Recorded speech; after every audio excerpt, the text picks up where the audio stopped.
In the intricate web of human connections, where trust can fray and loyalties shift without warning, a stark directive emerges. There are certain individuals who must be excised from one's life to preserve sanity and foster growth. This notion, encapsulated in the motivational speech titled "Three Types of People You Must Delete from Your Life," attributed to the renowned speaker Mel Robbins, resonates with an audience weary of emotional depletion. Picture a life unburdened by constant drain, where energy flows freely toward purpose rather than patching the leaks caused by others. This speech, circulating widely on digital platforms, offers a blueprint for discernment, urging listeners to identify and remove those who hinder progress. As we embark on this exploration, we unravel the layers of this message, tracing its roots in Robbins' philosophy and examining its profound relevance in navigating modern relationships. To grasp the essence of this speech, we begin with the woman behind the words, Mel Robbins. Born Melanie Lee Schneeberger on October 6, 1968 in Kansas City, Missouri, Robbins spent her formative years in North Muskegon, Michigan, a small town that instilled in her the Midwestern values of resilience and straightforwardness. Her academic journey led her to Dartmouth College, where she majored in history and graduated in 1990, followed by a law degree from Boston College Law School in 1994. These credentials propelled her into a career as a criminal defense attorney in New York City, working with the Legal Aid Society. In the courtroom, Robbins honed her skills in dissecting human behavior, advocating for the vulnerable, and understanding the consequences of poor choices, skills that would later inform her motivational insights. By the early 2000s, she transitioned to media, serving as a legal analyst for CNN, where she provided commentary on cases involving complex interpersonal dynamics, such as trials centered on betrayal and accountability. Robbins' pivot to self-help was born from personal crisis. In her 40s, she faced a confluence of challenges: financial ruin following the 2008 economic downturn, marital strain, and debilitating anxiety that left her paralyzed in bed each morning. It was in this nadir that she developed the 5-second rule, a technique where one counts backward from 5 to interrupt hesitation and compel action. This method, drawing from neuroscience concepts like overriding the brain's basal ganglia, the region responsible for habitual responses, became the cornerstone of her 2011 TEDx talk, "How to Stop Screwing Yourself Over." The talk exploded in popularity, amassing over 30 million views and launching her as a force in personal development. Her book, The 5-Second Rule, published in 2017, expanded on this, explaining how the brief countdown activates the prefrontal cortex, enabling decisions that break cycles of procrastination and fear. Building on this foundation, Robbins authored additional works, including The High Five Habit in 2021, which promotes self-affirmation through daily high fives in the mirror to rewire self-perception. Her syndicated talk show, The Mel Robbins Show, aired in 2019, blending real-life stories with practical advice on relationships and mental health. By 2022, she launched the Mel Robbins podcast, which rapidly climbed charts, offering episodes on topics like anxiety management and boundary setting. Recognition followed: a Gracie Award in 2014, a Webby in 2023, and inclusion on Forbes' 50 Over 50 list. In 2025, she earned a spot on Time's inaugural Time 100 Creators list and an iHeartRadio Award for Best Overall Host. Pivotal evolution in Robbins' teachings came with the Let Them theory, introduced in a 2022 podcast episode and formalized in her 2024 book co-authored with her child Sawyer Robbins. This theory posits that attempting to control others' behaviors or opinions is futile and exhausting. Instead, one should let them proceed while redirecting focus inward. It comprises 2 steps: let them to release external fixation, and let me to emphasize personal agency.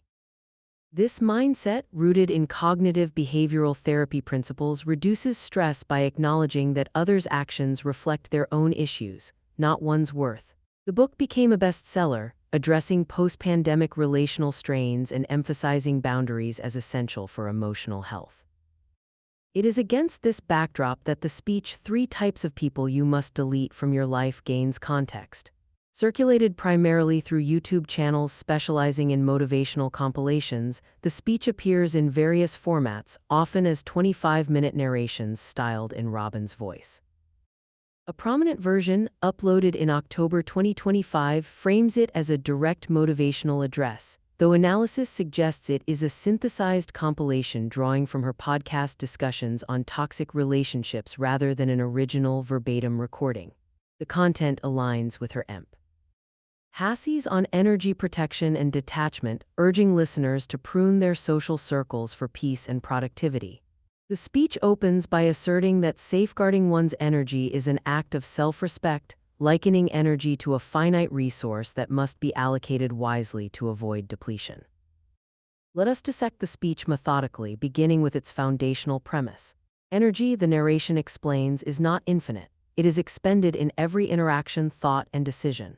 When surrounded by individuals who consistently subtract from this reserve through negativity, demands, or manipulation, one's capacity for joy, creativity, and achievement diminishes. The speech stresses awareness, recognizing the subtle signs of drain, such as feeling exhausted after conversations, second-guessing oneself, or shrinking to accommodate others. It draws a parallel to financial budgeting. Just as one would not squander money on unworthy expenses, emotional energy demands similar stewardship. This sets the stage for identifying the three archetypes to eliminate, each representing a distinct threat to personal equilibrium.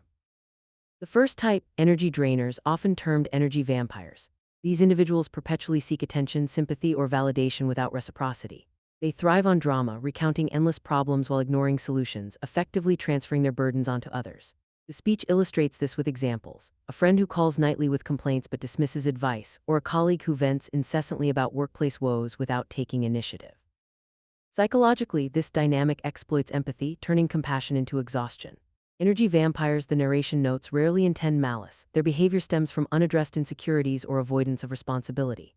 However, maintaining such relationships enables their stagnation while eroding the listener's vitality. The advice is clear: establish boundaries, such as limiting interaction time or redirecting conversations toward positives. If boundaries are repeatedly violated, detachment becomes necessary, not as cruelty but as preservation. This aligns with Robbins' broader teachings on recognizing when empathy crosses into self-sacrifice. Transitioning to the second type, fake supporters. These are more insidious, masquerading as allies while harboring envy or competition. They offer superficial encouragement but subtly undermine progress through backhanded compliments, unsolicited cautionary tales, or shifting focus to their own achievements.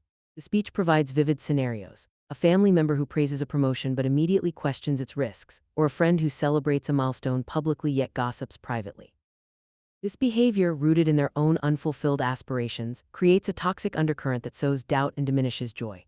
Fake supporters reveal themselves in moments of success. Their reactions lack genuine warmth, often laced with comparison or resentment.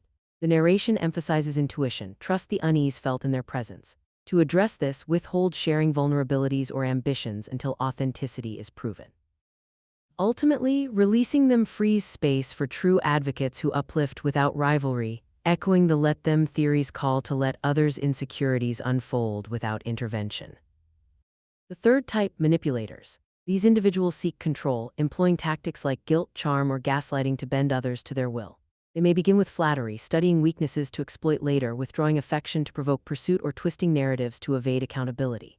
Examples include a partner who accuses one of overreacting to valid concerns, or a boss who uses praise sporadically to maintain dominance. Manipulators erode self-trust, leaving victims questioning their perceptions and worth. The speech warns that such dynamics masquerade as care, but true connection does not require constant defense. Breaking free involves ceasing reactions, no explanations, no justifications. Silence and distance disarm them, allowing clarity to emerge. This step demands courage, as manipulators often portray themselves as victims upon withdrawal. Yet the reward is reclaimed autonomy, where peace replaces chaos. Beyond this breakdown, the speech delves into implementing boundaries without guilt. Boundaries are portrayed as protective barriers, not walls of isolation, deciding who enters one's emotional space. Guilt arises from societal conditioning that equates selflessness with virtue, but the narration reframes it: honoring one's needs models healthy relationships. Practical steps include polite but firm refusals, such as declining late-night calls or walking away from disrespectful dialogues. The emphasis is on consistency. Initial resistance from others tests resolve, but persistence filters out the unworthy. This integrates with Robbins' 5-second rule: in moments of hesitation, count down and assert the boundary, overriding ingrained people-pleasing tendencies. Now consider the hidden or less discussed factors surrounding this speech and Robbins' related work. One underappreciated element is the compilation nature of such content. While Robbins' official channels, her podcast, books, and social media, discuss toxic dynamics extensively, this specific 3 types framework appears in user-generated videos rather than her direct output. These compilations blend excerpts from episodes on difficult people, like those addressing narcissism or disrespect, with interpretive narration. This raises questions of authenticity. Does it faithfully represent her views or amplify for virality? Robbins has addressed toxic relationships in authentic formats, such as a 2025 podcast episode on reclaiming power from disrespect, where she outlines recognizing manipulation and constant criticism as red flags. Similarly, her TikTok and Instagram content from 2023 onward emphasizes escaping toxic bonds through self-awareness. The viral speech, however, may exaggerate punitive tones, whereas Robbins focuses on liberation for the self, not punishment for others. Another overlooked aspect is the psychological science underpinning these ideas. The concept of energy drain draws from emotional contagion theory, where moods transfer in interactions, potentially leading to burnout.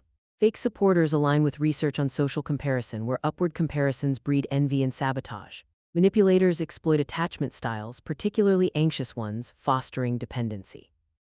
Robbins' methods, informed by her legal background, treat relationships like contracts, mutual benefit or dissolution. Less publicized is her family influence. Co-authoring with Sawyer suggests intergenerational dialogue on boundaries amid rising youth mental health issues from social media toxicity.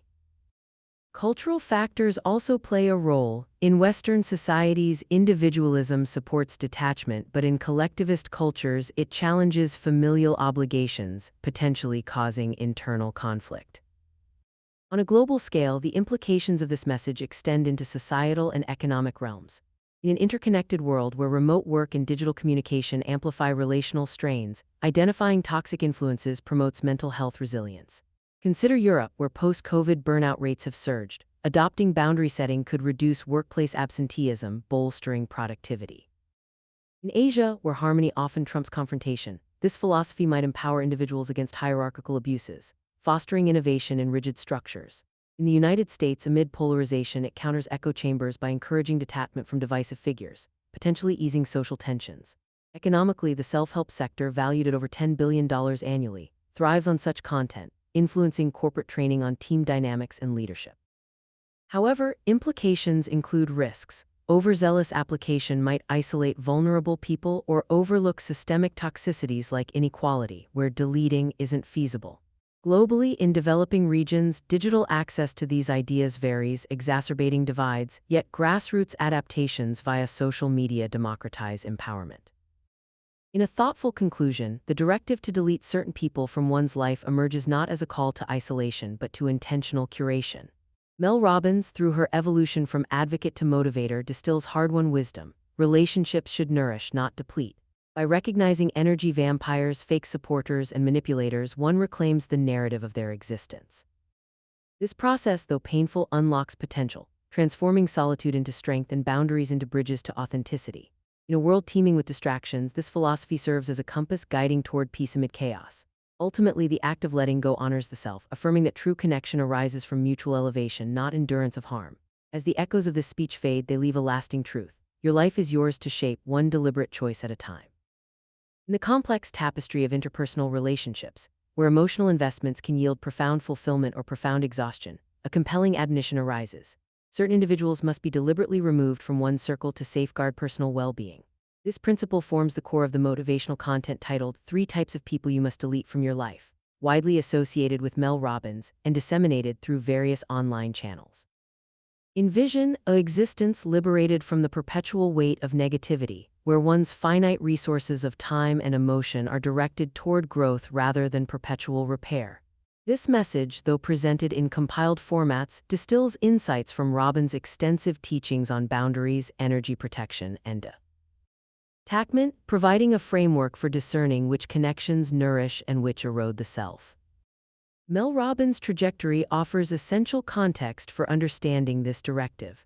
Her early career in law, following graduation from Boston College Law School in 1994, involved defending clients in high-stakes environments, fostering an acute awareness of human motivations and conflicts. Transitioning to media and then self-help, Robbins confronted her own crises in the late 2000s, financial strain, anxiety, and relational challenges, that birthed the 5-second rule, a technique for overriding inertia through immediate action. This evolved into best-selling books, a podcast ranking among the world's most listened to, and the Let Them Theory, a philosophy emphasizing release of control over others' behaviors to reclaim personal power. The speech in question, often featured in extended YouTube narrations, emerges not as a singular recorded address but as an aggregation of Robbins' recurring themes on relational toxicity.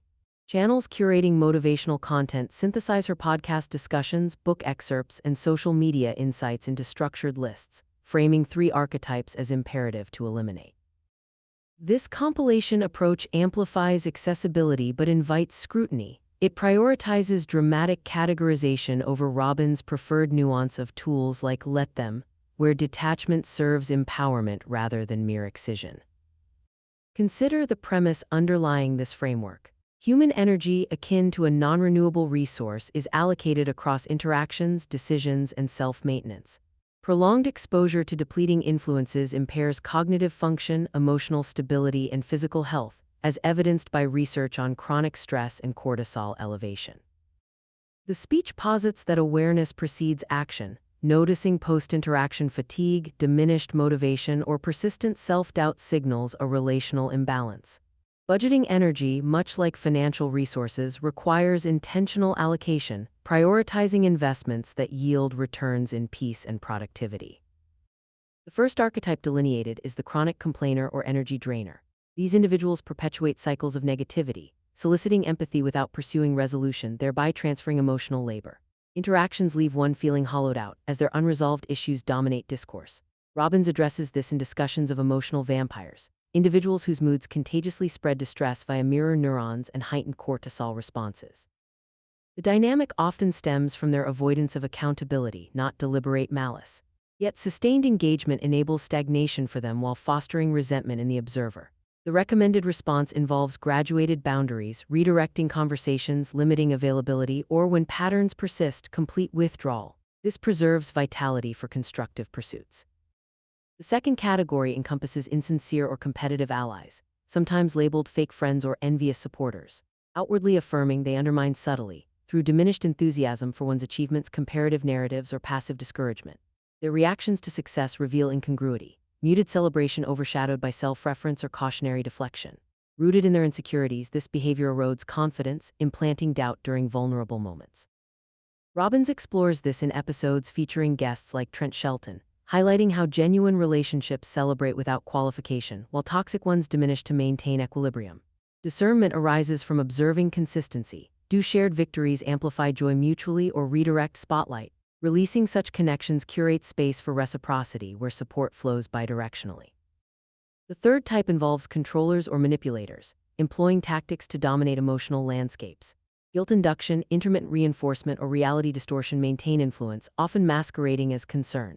Victims experience eroded self-trust, constantly justifying perceptions or appeasing demands. Robbins frequently references narcissistic patterns in expert interviews, noting how such individuals crave reactions to sustain power. Disengagement, ceasing explanations or defenses, disrupts this supply, revealing their limitations. Though challenging amid entrenched dynamics, this step restores autonomy, transforming defensive posture into proactive self-direction. Implementation extends beyond identification to sustained practice. Boundaries, defined as standards for acceptable treatment, require clear communication and enforcement without justification. Initial pushback tests resolve as those accustomed to access resist restriction. Integrating the 5-second rule aids execution. In hesitation, counting downward propels assertion. Guilt, a common barrier conditioned by cultural emphasis on harmo. NY dissipates through reframing. Self-preservation models healthy interaction, benefiting all parties long-term. Less examined aspects include the curated nature of this speech. Robbins' authentic content, podcast episodes on narcissism, disrespect, and power reclamation, avoids rigid typologies, favoring flexible tools applicable across scenarios. Viral versions, while introducing concepts broadly, may intensify exclusionary language, contrasting her focus on internal peace over external judgment. Psychological foundations draw from emotional contagion, attachment theory, and burnout studies, underscoring contagion of negativity. Cultural variances influence reception. Individualistic frameworks align readily with detachment, whereas collectivist ones navigate familial obligations delicately. Globally, these ideas intersect with escalating mental health concerns. Digital connectivity amplifies exposure to draining interactions, from social media comparisons to remote collaboration frictions. In professional spheres, recognizing manipulators mitigates workplace toxicity, enhancing retention and innovation. Societally, boundary awareness counters polarization by reducing engagement with divisive influences. Economic ramifications appear in self-help's expansion, supporting therapeutic democratization yet highlighting access inequities. Critiques note potential oversights. Detachment suits interpersonal strains but demands supplementation in abusive or systemic contexts requiring intervention. In extended contemplation, the call to delete detrimental influences transcends pruning. It reorients toward intentional living. Robbins' contributions illuminate that relationships optimally amplify potential, not constrain it. Identifying drainers, insincere allies, and controllers catalyzes liberation, redirecting liberated energy inward. This curation fosters authenticity, attracting alignments rooted in mutual respect. Amid relational complexities, the insight endures. Sovereignty over one's circle safeguards the self, yielding not isolation but profound connection with those and oneself truly worthy. Deliberate selection, then, crafts a life of equilibrium where growth flourishes unencumbered. In the delicate architecture of personal relationships, where bonds can either fortify the spirit or subtly undermine it over time, a resolute guideline surfaces: the necessity of severing ties with individuals whose presence consistently diminishes one's capacity for fulfillment. This imperative anchors the motivational discourse known as 3 types of people you must delete from your life, frequently linked to Mel Robbins and propagated across motivational platforms. Imagine reclaiming the hours spent navigating drama, soothing egos, or defending boundaries, hours redirected toward ambition, rest, and genuine connection. Though presented in compiled video formats with dramatic underscoring, this message synthesizes Robbins' long-standing emphasis on energy conservation, boundary enforcement, and the transformative power of selective detachment. The intellectual lineage of this guidance traces directly to Mel Robbins' multifaceted career and personal evolution.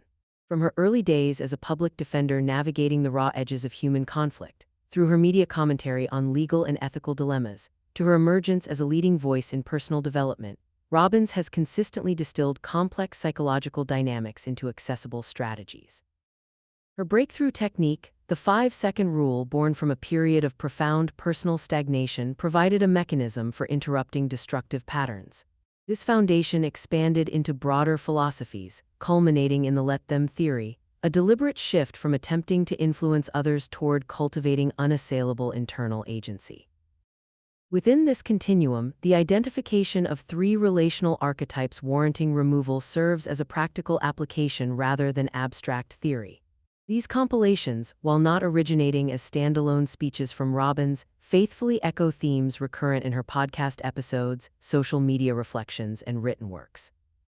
They translate her discussions on emotional labor, reciprocity deficits, and power imbalances into categorical warnings, designed to heighten awareness in listeners who may normalize gradual erosion of well-being. At the heart of the message lies a fundamental recognition. Interpersonal energy operates as a finite commodity. Every conversation, obligation, or unspoken tension exacts a toll, measurable in reduced focus, elevated stress hormones, or diminished resilience. Chronic exposure to unbalanced dynamics compounds this depletion, mirroring the concept of decision fatigue in cognitive psychology, where repeated small drains impair larger judgment and motivation.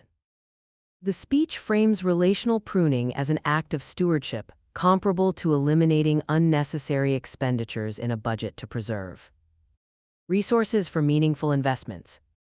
The first category outlined comprises perpetual victims or chronic drainers.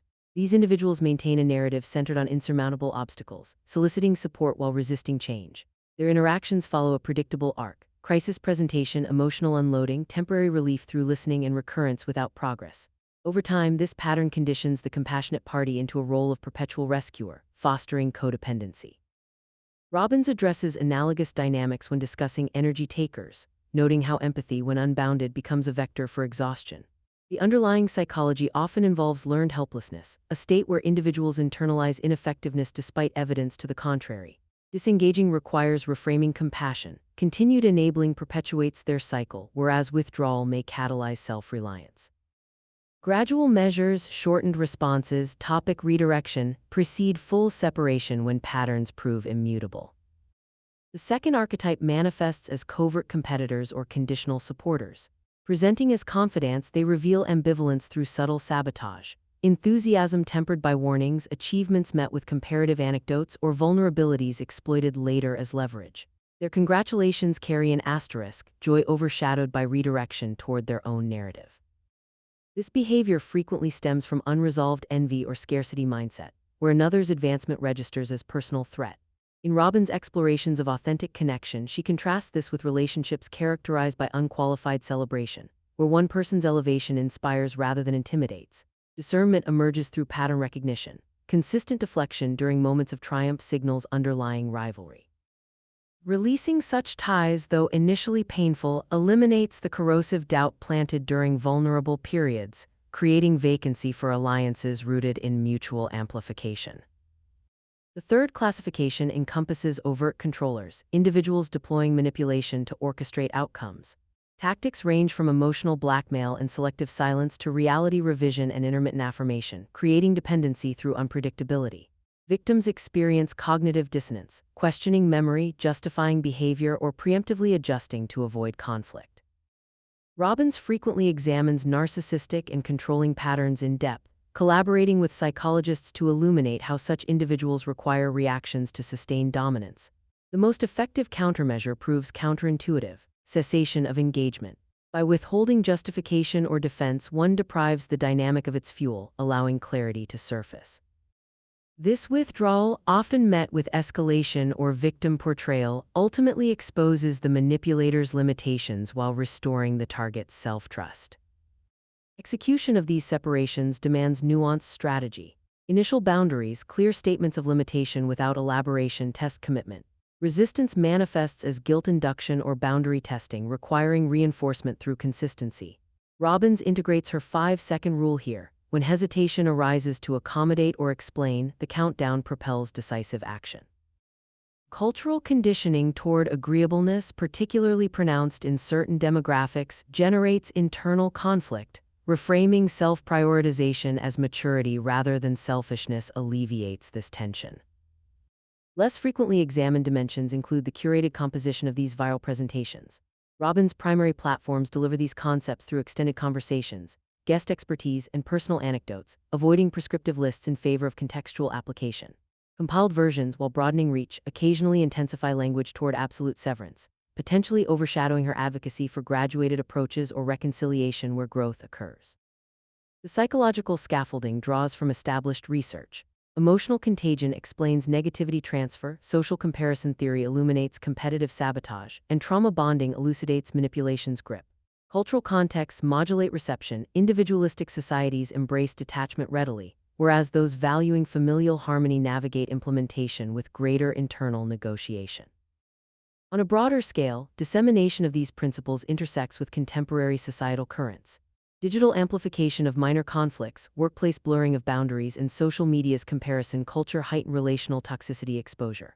Professional environments increasingly incorporate boundary training to combat burnout, recognizing that unmanaged dynamics erode productivity and retention.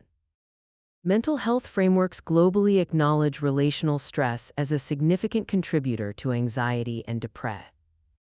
Validating selective disconnection as preventive care. Economic dimensions appear in the expanding wellness industry, where accessible content democratizes strategies once confined to therapy, though premium offerings maintain stratification. Critiques appropriately caution against overapplication. Distinguishing interpersonal friction from abusive entitlement requires discernment, and systemic constraints may render deletion impractical in certain professional or familial structures. In sustained reflection, the directive to eliminate specific relational types reveals itself as an invitation to authorship. Mel Robbins' body of work consistently illuminates that personal sovereignty begins with curation, who receives access to one's time, trust, and emotional reserves. Identifying chronic drainers, conditional supporters, and controllers does not advocate isolation but precision. Conserving resources for connections that reciprocate, challenge constructively, and celebrate unequivocally. This intentional selection transforms existence from reactive navigation to deliberate construction, where solitude becomes fertile ground for self-discovery rather than absence. The act of release, far from punitive, emerges as profoundly generous to oneself and paradoxically to others by ceasing enablement of stagnant patterns. In this framework, relational pruning becomes an ongoing practice of alignment, ensuring that the inner circle reflects and reinforces the life one seeks to inhabit.